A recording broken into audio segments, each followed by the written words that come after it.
बोल प्रभू, तुझा दास ऐकत आहे. एक गोष्ट ध्यानात ठेवा,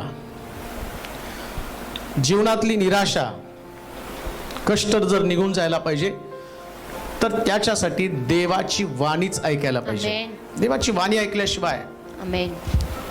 आम्ही कधी सुद्धा आशादायी चित्र निर्माण करू शकत नाही. देवाची वाणीच ऐकायला पाहिजे. हालेलुया.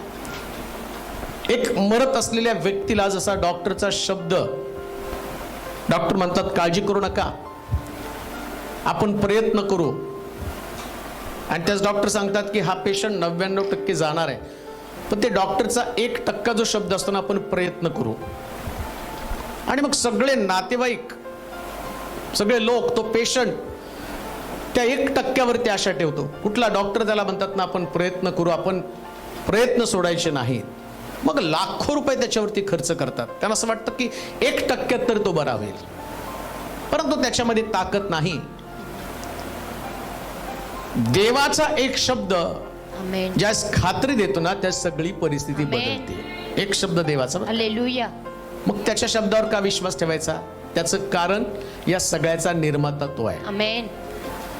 जर निर्माण करतो तर निर्मिती मधला बिघाड त्याला माहिती आहे, आणि त्याच्यातलं दुरुस्ती पण त्याला माहिती आहे. हालेलुया. जो इंजिनियर आहे ना, त्यालाच कळतं फॉल्ट कुठे आणि कसा काढायचा आहे. त्याच्याशिवाय तो वस्तू बनवत नाही.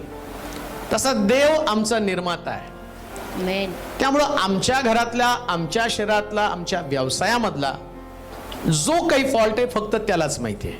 हालेलुया. पण प्रॉब्लेम काय माहिती का, आम्हाला स्वस्तातले मेकॅनिक बघायची सवय असते, आणि त्याच्याने जास्त खर्च होतो बरं का. म्हणतो ना, त्या दुकानात जरा कमी, या दुकानात जरा कमी, इकडं तिकडं फिरून फिरून शेवटी मुख्य मेकॅनिककडे यावं लागतं. परंतु पहिल्यांदा जर आम्ही देवाकडे गेलो तर 100% आमची नुकसान हानी होणार नाही. पवित्र शास्त्रात तुम्हाला माहिती आहे ना,